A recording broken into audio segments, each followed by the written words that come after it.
बीड जिल्ह्यात अजित पवारांच्या राष्ट्रवादीची कार्यकारिणी बरखास्त करण्यात आली होती आणि गेल्या काही दिवसांपूर्वी सुनील तटकरे यांच्या उपस्थितीमध्ये बीड जिल्ह्यातील अनेक पदांचं वाटप करण्यात आलं। यामध्ये बीडच्या युवक जिल्हाध्यक्षपदी बळीराम गवते यांची नियुक्ती करण्यात आलेली आहे। माझ्यासोबत जिल्हाध्यक्ष आहेत, काय सांगाल कशा पद्धतीची संपूर्ण जिम्मेदारी असणार आहे? कारण संतोष देशमुख खून प्रकरणानंतर संपूर्ण ही बॉडी बरखास्त करण्यात आलेली होती कार्यकारिणी आणि आता तुम्हाला नियुक्त करण्यात आले, तुमच्यावरती जिल्ह्याची जबाबदारी देण्यात आली आहे।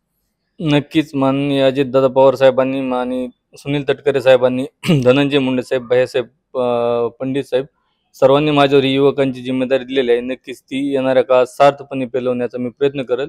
युवकाचं मोठं संघटन राष्ट्रवादी काँग्रेस पार्टीत उभं करण्याचं काम मी येत्या काळात करणार आहे। या संपूर्ण घटनेनंतर ज्या वेळेला ही कार्यकारिणी बरखास्त करण्यात आली आणि संतोष देशमुखांचं खून प्रकरण झालं, त्यामध्ये एक पदाधिकारी राष्ट्रवादीचा होता, यावरून काही नकारात्मक सध्या वातावरण पाहायला मिळते का, किंवा काय तुमच्या समोर आव्हान आहेत? नक्कीच युवकांना राजकारणात आणणे मोठं आव्हान आहे आणि त्याचबरोबर युवकांना सुशिक्षित बेकारांना रोजगार उपलब्ध करून सगळ्यात मोठं आव्हान आहे।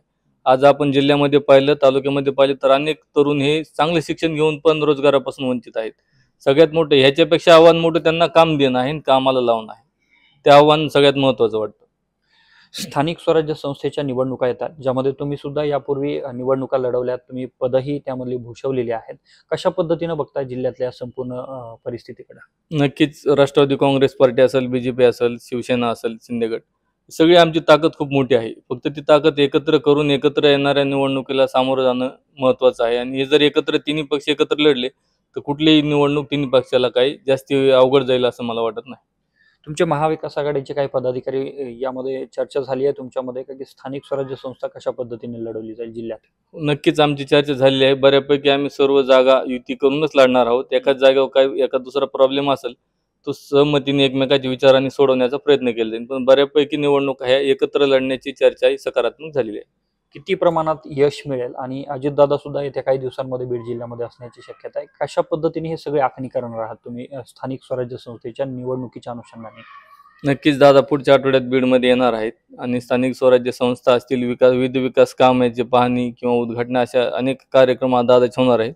खऱ्या अर्थाने दादा पालकमंत्री झाल्यापासून बीड जिल्ह्यात विकास व्हायला सुरुवात झालेली आहे। आजपर्यंत जे आपण विकास कामं बघितली आणि दादा पालकमंत्री येणाऱ्या काळात तुम्हाला कळेल की त्यात बदल काय आहे। दादात सगळ्यात मोठा भर हा सार्वजनिक कामावर आहे आणि जे लोकहिताची कामं आहेत त्याच्यावर जास्त भर आहे। त्याच्यामुळे तुम्हाला डीपीटीसी असेल, वरून काही केंद्राच्या स्कीम असतील, महाराष्ट्र शासनाच्या असतील, येणाऱ्या काळात दादांनी किती रोजगार उपलब्ध केले नक्कीच काही दिवसामध्ये आपल्या लक्षात येऊन जाईल। नक्कीच धन्यवाद। आपल्यासोबत होते बळीराम गवते, जे अजित पवारांच्या राष्ट्रवादीचे आता नवनियुक्त युवक जिल्हाध्यक्ष आहेत आणि ज्यांनी नवयुवकांना आपण राजकारणामध्ये आणणार असल्याचं म्हटलंय। तर दुसऱ्या बाजूला अजितदादा यांच्याकडे जे पालकमंत्रीपद गेलंय त्याचा इफेक्ट येत्या काही दिवसात दिसेल आणि पुढच्या आठवड्यामध्ये अजितदादा हे बीड जिल्हा दौऱ्यावरती असणार आहेत, अशी देखील माहिती त्यांनी यावेळी बोलताना दिली आहे। कॅमेरामन विनोद सह मी अशोक काळकुटे, TV9 मराठी, बीड।